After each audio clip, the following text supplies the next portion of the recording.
This is the Mickey Miles and More podcast, your one-stop for information on Disney races, Disney vacations, Disney theme parks, and more.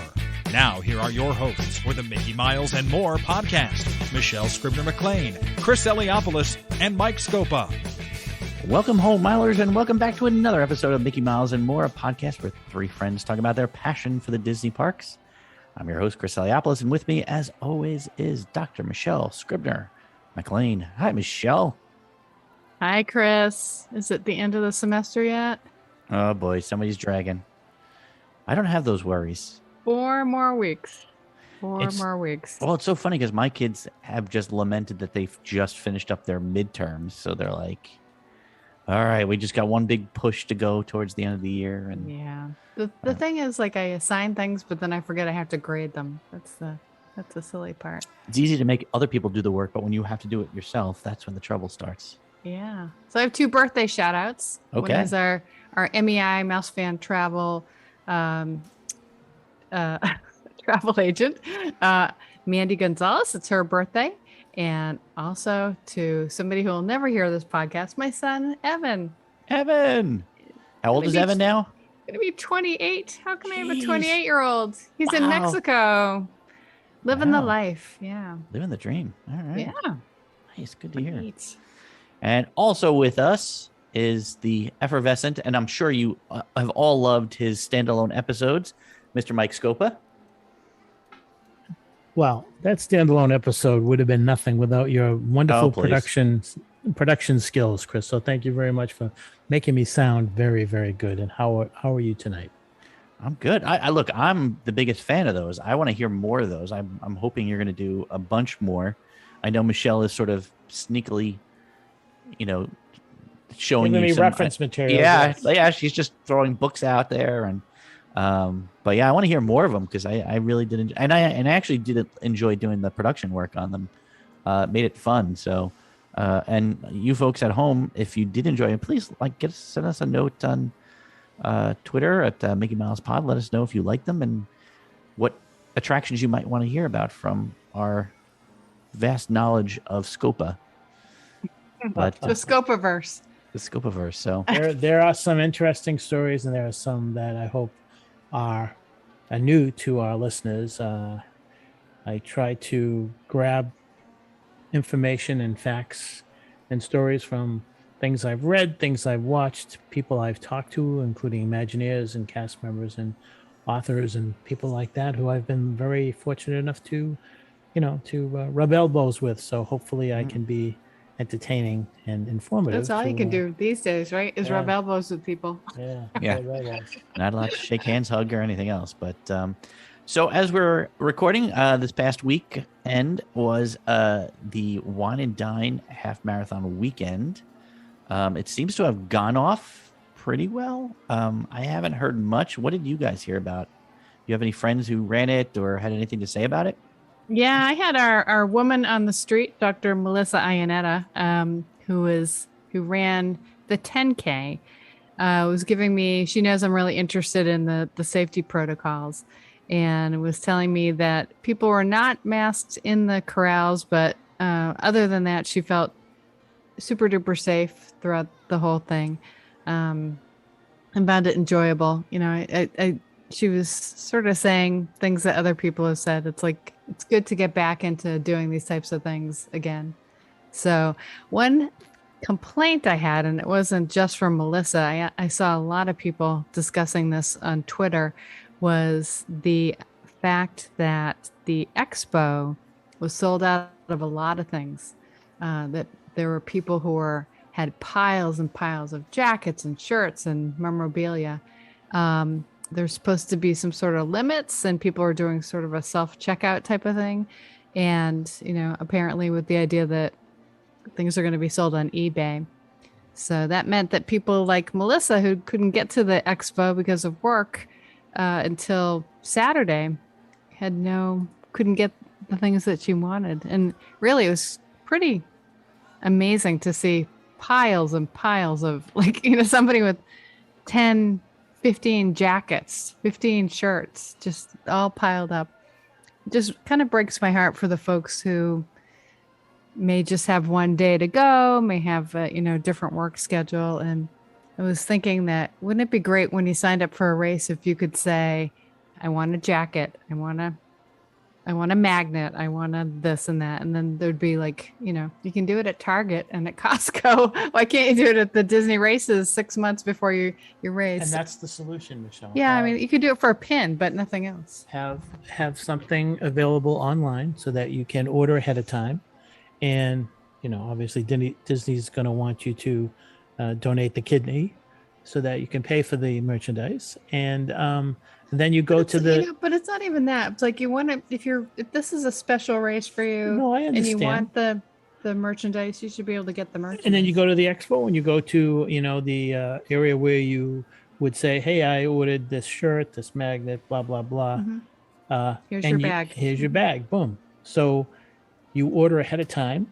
And I think it helps the Disney merchandise people who say, okay, I know how many shirts I need to order, how many magnets I need to order, or at least they get a better idea so they don't overbuy. So that's the solution. Something else that I was seeing, well, before I say that, I wanted to ask Chris what you thought about that option.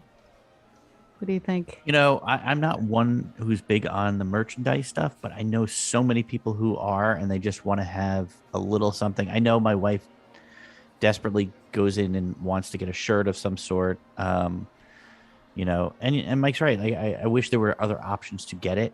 I know that it sort of becomes more exclusive when you can only get it there. Like sort of that's the drive behind it. But yeah, what happened on this time that made people able to do that? Usually they've put limits on purchases. Was it because it was self-checkout and that? I think there was a self-checkout option and that people were able to just to buy the stuff. Yeah, I think it's like the COVID rules kind of messing with people's experience. Honestly, like if somebody's coming in with 10 jackets, is the person behind the cash register who makes $12 an hour going to be arguing with them? I mean, that's not fair to put them in that place. They're making at least 15. Well, it's just not fair to put them in that position to have to be the bad guy about that. So anyway, the other thing that I saw, I'm on a Run Disney volunteer Facebook page, and the protocols for safety were that volunteers could not bring backpacks to the expo or wherever they were going to be. They had to try to not do that. And I understand that makes sense. Didn't see any protocols for masks, but I may have missed that. So yeah, so it should be interesting. The other thing I want to say that Melissa mentioned, it was that at least on the I think for the 5K and the 10K, she said for the 10K, it was so cold in the corrals because it was rainy and it happened to be a very cold day that people were huddled together, which what else do you want in a pandemic, right? People huddled together. I mean, they were outside, but so. I know. I don't know. It's still a little iffy for me. I'm still a little like, what's going on? Why like you said, they had the Boston Marathon was really cautious and they had masks waiting for people at the end of the race. Like, I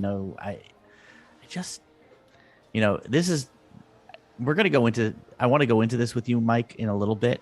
But it just, the philosophy of Disney has changed and you can see it in the little details of this. And I'll leave it at that for now, just because I do want to mention the fact that beyond the marathon, they announced a new race weekend, Mike. They did, Chris, and actually it looks like it's pretty cool. It's called the Springtime Surprise Weekend, and what they've done is they're bringing back some of the races that have been run by Run Disney in previous years. There is a Expedition Everest 5K, which about 10 years ago had been run. I think they ran it for 2 or 3 years. It's run at night. And it used to be an obstacle course too. Actually, I think I did a 5K. It wasn't an Expedition Everest 5K, but it was a 5K I did back in 2005. I think it was in 2006 in the Animal Kingdom. But that's one of the races. There's Race for the Taste 10K, which was something that I did a long time ago too. That was the predecessor to the Wine and Dine half marathon, actually. So I remember running that. It was only like 250 of us instead of 25,000 now or whatever. So that's 10K. And the other one that I think is really cool, and I don't know if they're going to do this at night, but I hope they do. It's the Twilight Zone Tower of Terror 10 miler, which was cool. So I think all three are cool. It's like the perfect distance. Oh. I do hope that we've done the Twilight Zone 10 miler, in which have you done that, Chris, in the past? The 13K. The 13K. Right. No, I did the 13K the first time they did it, and then after that it was just a 10 miler. But we actually ran into the Animal Kingdom at night. One of the problems of running in the Animal Kingdom at night is that those walkways are not even. They're kind of hilly, so there was a lot of lights. I remember running through the orange tusks, and I don't know if that's going to be run at night, the 5K, but I do hope that the Tower of Terror 10 miler is run at night, and that's going to be happening. I don't think so. I thought I read somewhere where they said it would be during the day. I don't think they want to do any races at night anymore. But yeah, Michelle, that might be true. And by the way, 13K is only 8 miles. So the 10-mile one is longer. Michelle, so go ahead. You and I have listened to Mike talk about all of these old races for years now. And between you and I think we're going to officially call this the Scopa Springtime Surprise Weekend. So from now on, anybody special there, Scopa Special. The Scopa Special Springtime. Yeah. I think that's going to be the new name because it's got all the races that he always talks about going to, and I wish I had gotten to be a part of them. So it is a chance for people who missed out on those to go see it. But I think it's a Scopa race. Wait a second, there's yoga? It's funny. We'll get to that. I have 2 Twilight Zone Tower of Terror medals, and one is a little bit smaller than the other one. It's funny because the 13K one, the 13K one should be, what's 13K? 6.6 miles. Is it 8 miles? Yeah. So that one's a little bit smaller. 078 miles. The medals are pretty much the same, except that the 10 miler is a little bit bigger, but I don't remember if the elevator goes up on each medal. But anyways, I wanted to mention the prices for these, Chris, in case our audience doesn't know. At the Expedition Everest 5K is $100. The Race for the Taste 10K is $135.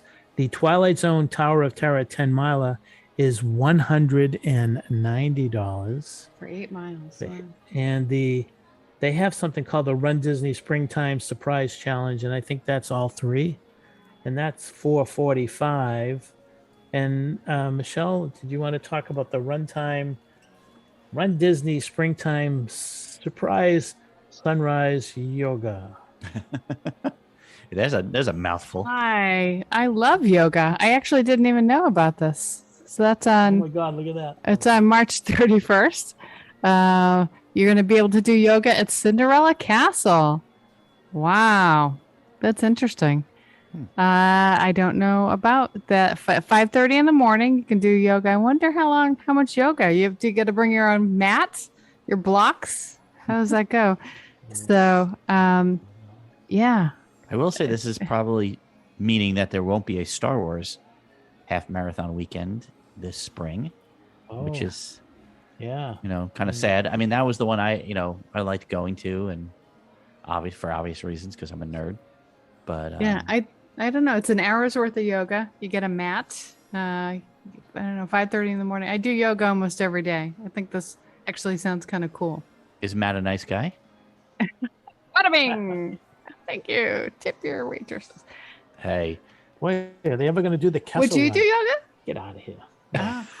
Wow. I guess that's a no. Because I'll tell you why. Do you get a medal? I'll tell you why. That answer was just so perfect. No, I'll tell you why. Because that's 4 days in a row you have to get up early. Is that why? No, it's on the same day as the 5K, Mike. How many times have we said that? Mike, it's the same day as the 5K. So you get up and do the yoga, and then you go do 5K. Mike? So Mike, just do the yoga. Wait a minute. So just do the yoga. Guess will be so they're taking. So you arrive at the Ticket and Transportation Center, okay. Then they bus you to the Magic Kingdom Park via ferry boat. The trams are still not working right down there. And then you must exit the park at the end of the event. And then you're on your own as to where you go. And then you have to go to the. Wait a minute. Did you say it's the same day as the 5K, Chris? It's listed as the same day, March 31st, which is weird because the race for the Taste 10K is April 2nd. So they're avoiding the first for some reason. I don't know, unless they just have the numbers wrong on the website. But that's where it's listed. It's listed March 31st, and then 10K is April 2nd. April 3rd is the 10 miler. So I don't know why that is. I don't know why they. No, what's the wrong Everest with one April is at Fool's 10 Day? o'clock. Yeah, the Everest one is at night. It's at night, Chris. Oh, it is? Starts at 10 o'clock, yeah.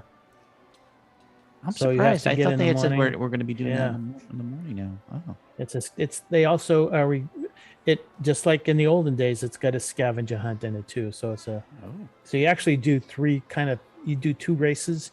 You do the race and then you do the scavenger hunt. I think that's how it ran. interesting. So yeah, so you're getting up early and you're staying, and wow, then you got to run at 10 o'clock that night. Or you could just do the virtual races and call it a day.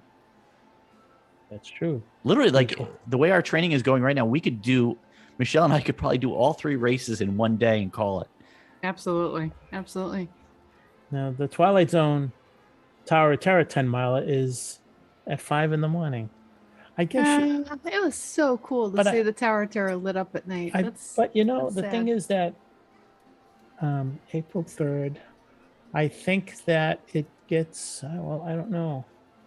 Maybe it'll be dark enough. I mean, 10 miles, how long does it take to run 10 miles? An hour and a half, maybe at the most.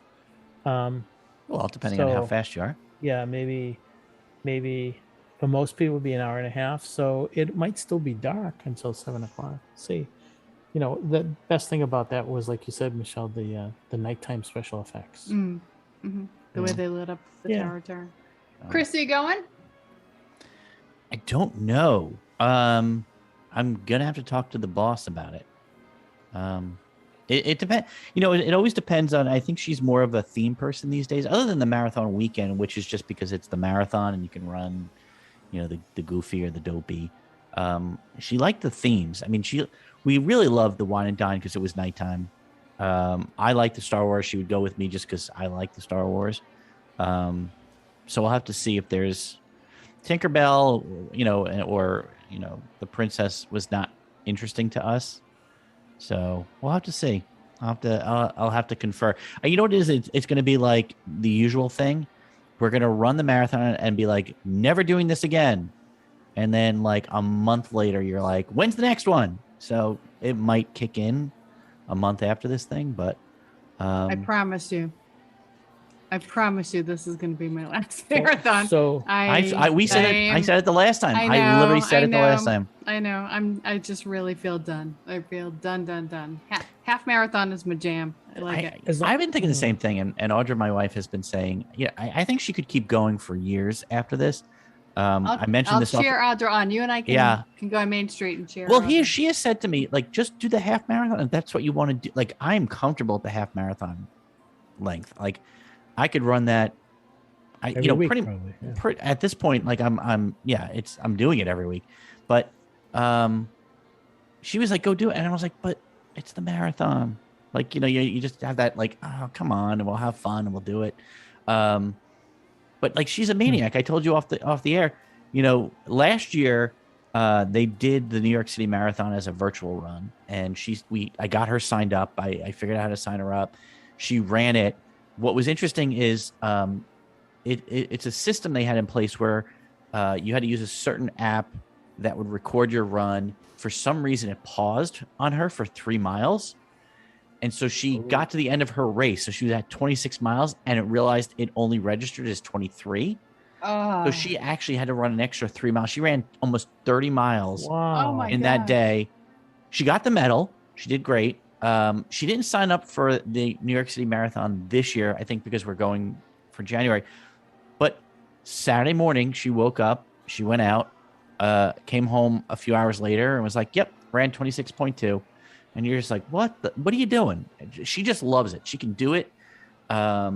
and I think she'll keep doing these races, the marathon races, as long as she can, and then I'll feel guilty that I'm not doing it and go with her. So, you know what it is? I think I might go as long as I don't do the multiple races. I think if I could just train just for the marathon, it's the back-to-back races that are killing me. I'm just training for the marathon, and it's Well, it's tough. exhausting me. Yeah, this weekend I ran 10 on Saturday and 16 on Sunday, and I was exhausted. And I'm like, oh my God, like I couldn't do anything the rest of the day on Sunday.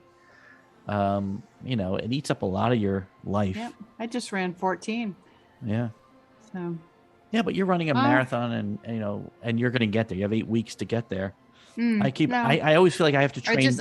I don't want to do the 2 in a row. I mean, I do think I made a good decision for me that way, but you know, you're as busy as I am, if not busier. Yeah. It becomes like another day of work. Well, I mean, I will say I got into running. Well, I got into running because my wife is like, just try it. But I came to love running because I love the meditative qualities of it. I like being out alone on a road. It's not a team sport. It's not something, you know, I don't have to go and play softball with a bunch of people. Like, I'm in my own head. I can escape the world. I can think about what I want to think about, enjoy it on my own. And that's the joy that comes from running for me. So I don't think of it as a job, except, you know, it's like that. It's the half hour before you go out for that long run that you're just like, what am I doing with myself? Exactly. But usually by mile 5, I'm like just humming along and bopping along. Yeah, and just really you're right. enjoying I'm the it. same way. So it's you know, I'm not going to be stupid enough to say like I did last time, this is my last marathon, but it might be my last multiple race, unless I do like a 5K on Thursday and then the full marathon. Maybe I'll do the. You're already back. Maybe I'll do the grumpy like Mike likes. I'll do the 5, the 10, and then the full. Yeah. That's good.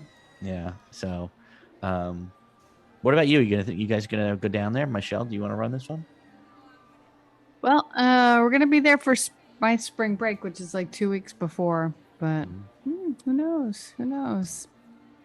They all look really fun. It looks like a fun weekend. So, well, you could just pick one. You don't have to do them all. Mind. Yeah. Have you done any of those? You've done the 10 miler. I have not done the Expedition Everest. I've done the 10 miler. The yoga thing sounds really fun to me. And the race for the taste. It's just a 10K. Yeah. Yeah, I like the idea of a 10 mile. I've never done a 10 miler. Yeah, it's a good. Just a different length. It's just a different distance. So I think that all 3 races are going to be involved with, well, you've got the 5K, which starts and ends at the Animal Kingdom. And the other 2 are probably going to be right around that same area, along that road. Is that Osceola? I forget what it is. But it looks like the races are going to be, with the exception of the yoga, the 3 races will be away from the Magic Kingdom.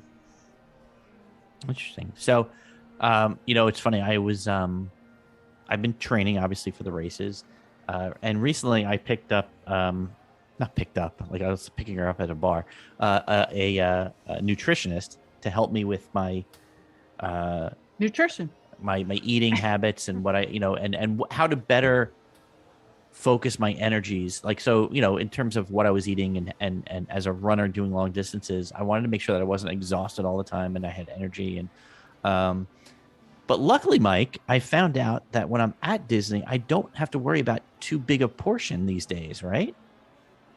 I know what you're getting at, Chris. So on Wednesday, November, what was Wednesday this past week? November 10th.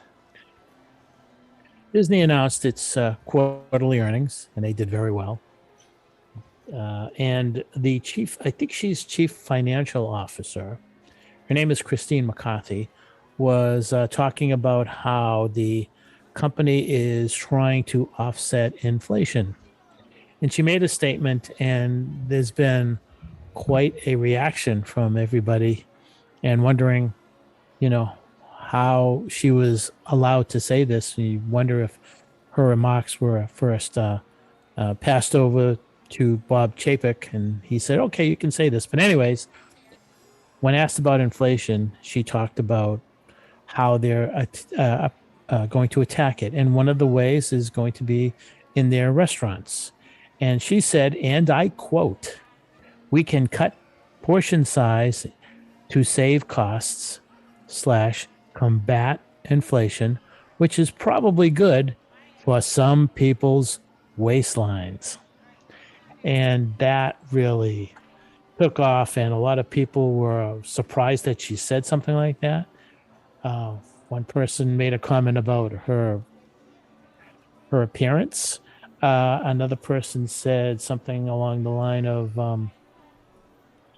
well, maybe Disney is more concerned about increasing their profit waistline and things like that. But it was something that was said during the earnings. They actually did very well compared to last year, almost doubled their earnings in the same quarter from last year. But that was a big deal. And, I have no problem if they decided to maintain the same prices for everything and lower the portions, because they do give like large portions, and we all don't need that. But So you agree with her? I agree that they should lower the portions, but I also think that you don't lower the portions and increase the price. Well, I also think. Well, look, I will also say I don't appreciate fat shaming people, right, as an excuse why you're going to reduce portion sizes.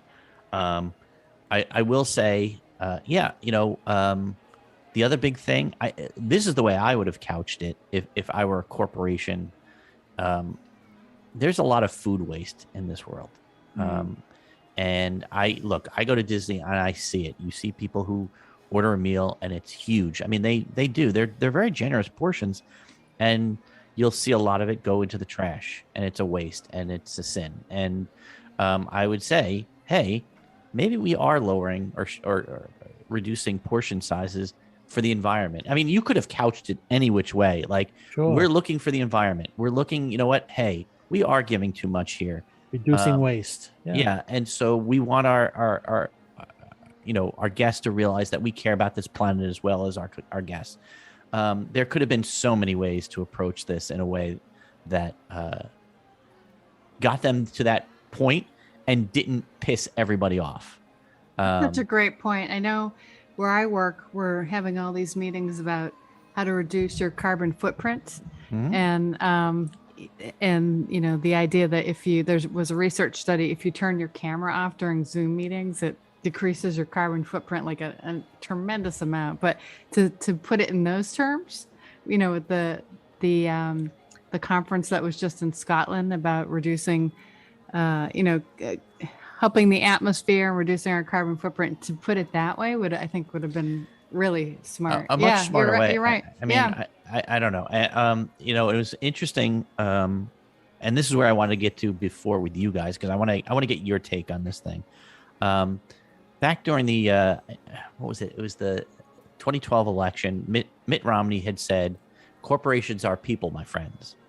And I know people have said we're political. I'm not trying to be political, but I'm just trying to talk about corporations. And I was talking to my wife about it, and I realized that my wife goes, "No, corporations are people." And I'm like, "No, here's what they are. Corporations are philosophies. They're the philosophies of the people that are in charge of the corporation at the moment. So the philosophy of the corporation of Disney is different today than it was, say, in 1955, right? Walt's vision for the company was, we want to create wholesome family entertainment at a cost-effective way that makes everybody, like, we can give out to everybody, so everybody is involved. You can afford it no matter what you make." And I think the philosophy these days is more, we're out to help our shareholders make a lot of money, and however we do that, we do it, and that's the end. And I think it's a philosophy that was shown with that statement. We don't really care about you, our guest. We're looking at the bottom dollar. I know it was a corporate, like, yearly earnings statement, but I also wonder, where's your philosophy? Like, where is the where's the guest in your discussion other than, hey, you fatso, you need to eat less anyway, so we'll charge you the same amount and give you less, and that's all great because our shareholders are happy because they're making another 10 cents on their shares. I don't know what you think, but well, the other point of that too is like that is what they say when people are at the shareholders meeting and it's being recorded. Yeah. What are they saying when it's not? So it's I wonder. I'd love to see what happened after the recording stopped and the meeting was over, and then Mike is rustling his notes. He's got some thoughts. He's coming. got notes on this one. So how does what Christine McCarthy come about when you're talking about Chef Mickey's, Trail's End, Beer Garden, Crystal Palace? Well, they don't have Hollywood buffets right now, right? They might be. So what's going to stop people from piling on at buffets, which I think is really a wasteful thing, to Chris's point, saving the environment and all that stuff. Why not just eliminate the buffets as well? Because there's who knows more if ways. they're coming back? I don't know. I don't know if they're back. They also charge a whole lot of money per person for those. Yeah, they're doing especially family for characters, style. I think they were doing family style for a while. Yeah, they're doing family style. That's better than a buffet, but I still think they put a pile of food on a table, and that doesn't necessarily mean that the plate's going to be clean. It's just so many things are wasteful. Chris, that we've been together at many dessert parties that we've arranged, and one time I asked the cast member at the dessert party, I said, well, it doesn't look like all this food is going away. Do we have a say as to which soup kitchen or organization that can benefit from this extra? And they say, no, we throw it away. We can't give it away. And there must be some kind of health issues there. I think sitting outside for an extended period of time might not be. Yeah, but it just that, and you take that and you think about all the waste that goes into it, and people who are maybe 10 miles, 20 miles from Disney World who are probably having a tough time getting a meal. And it just I scratch my head when I see things that are being done down there. I do think they donate a lot to local kitchens. Maybe not the stuff that's out for a dessert party, but I think they do. Sure. Maybe. I don't know for sure. Yeah, I'm sure they do. I'm not. I hope I'm not sounding like I'm totally bashing them. I just think, like I said, I think the philosophy of the corporation has changed over the years. I think of, when Bob Iger was in charge, it didn't fly well, but he tried it. Bob was very into nutrition, health. I mean, he exercised a lot, and he offered a lot. At the Disney parks, they offered a lot of low-calorie, healthy things. They added. My favorite stuff was they started adding, you could buy carrots and celery and grapes and even those giant pickles for some reason. But yet, I know. What do you mean for some reason? Well, because I think a lot of people were just like, pickles. I love the pickles. Don't get me wrong. Me too. Better than a turkey leg. Yeah. But but yet, we saw that it didn't go over well. A lot of people didn't go for it. I wish they still offered it. I would prefer it. I would actually, maybe this is why they don't offer it. I would have that during the day. I would stop at a kiosk and grab, carrots and celery sticks, grapes, whatever, have some water, and that would hold me over. That would tide me for the day. And I was spending $7 for that.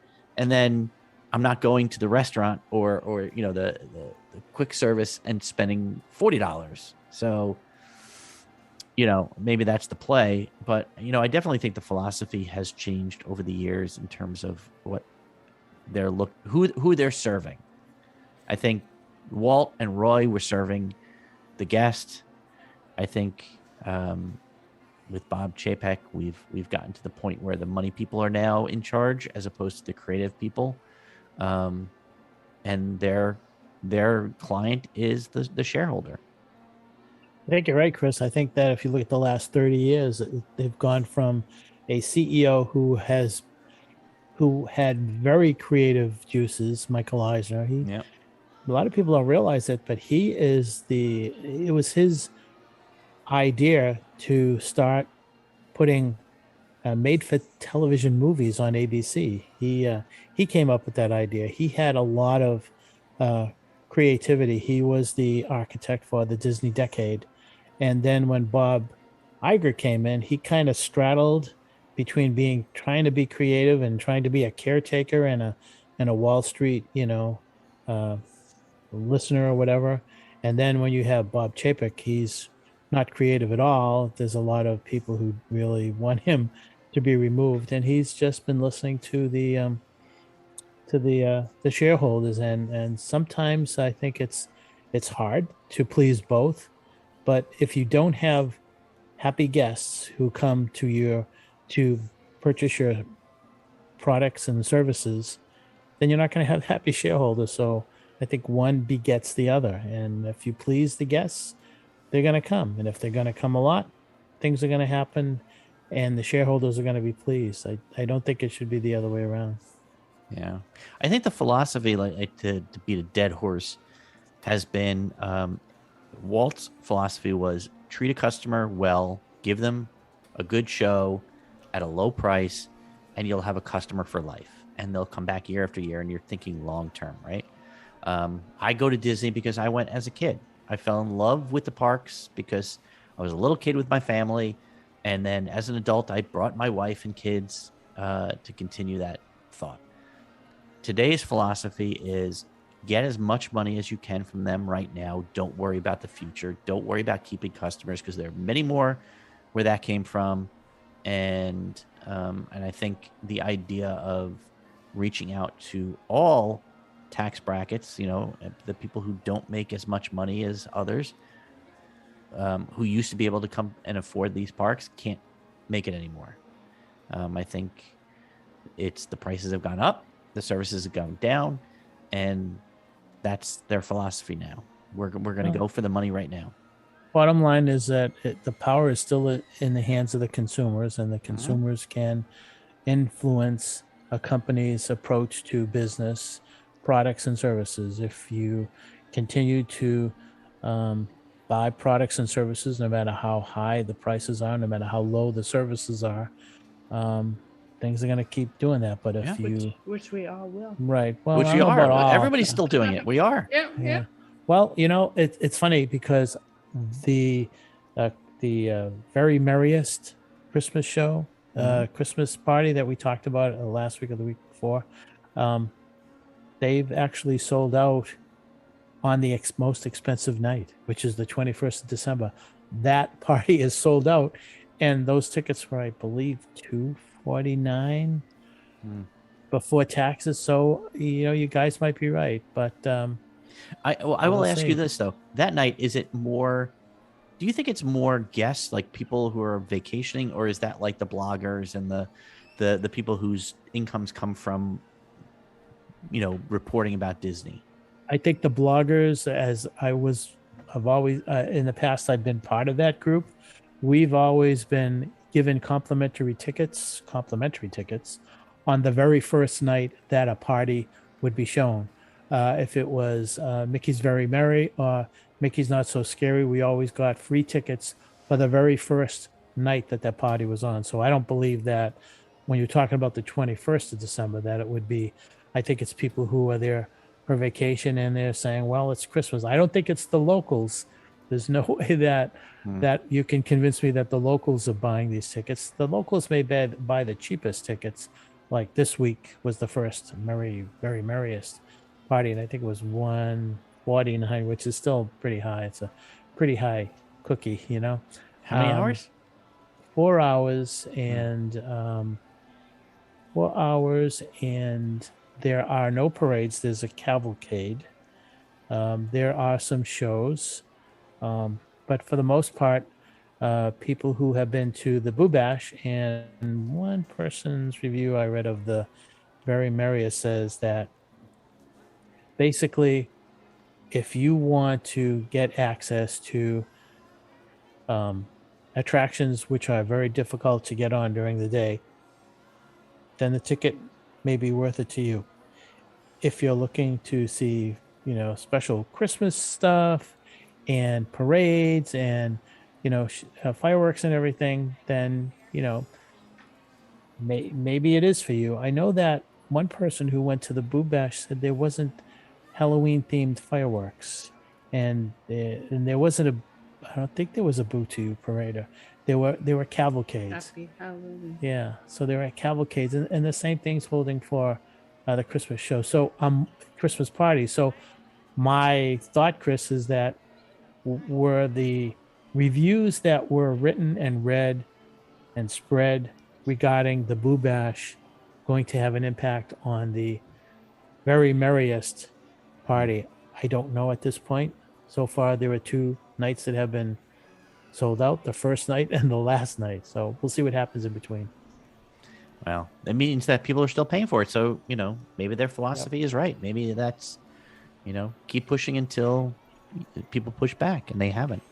I do want to give kudos. It always sounds like we're negative, and I know people accuse us of being negative, but I'm going to give kudos and a pat on the back to the Walt Disney World Company right now, because I don't know how many people realize this, but if you go to the Magic Kingdom at one of these shows, at one of these parties, and you happen to watch I think it's called the Christmas Cavalcade or whatever, and when Santa shows up, they're going to have a black Santa Claus, which I think is very commendable.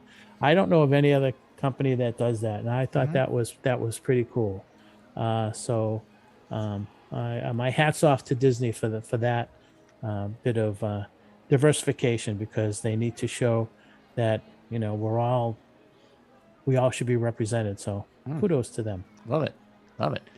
So any final words before we say goodnight?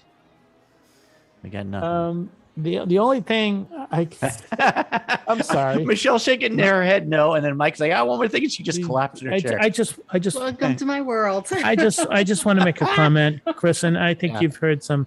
I've been keeping track with close friends who have been down there talking about Genie Plus.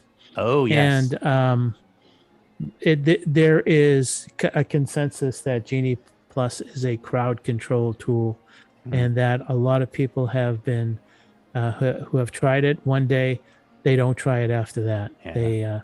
They want to control their own. They use other applications which are out there that can be used to figure out how to tour a park. I think that it's going to be interesting to see how Disney Plus works over the next several weeks, and especially during the Thanksgiving and Christmas holiday, where people may want to use that app and pay that amount of money, because time is very precious and the crowds are there. So we'll be. Yeah. I think we're still watching to see if Genie Plus is going to be something that's going to be. I think somebody needs to sort of beta check it, and sort of. I had a friend who's down there, and he said he got it for Hollywood Studios. He booked one attraction early in the morning, and then he realized he wanted to get on to Smuggler's Run. But by the time he checked it, the only one available was 5:00. So he had nothing in between. He couldn't book anything until that point.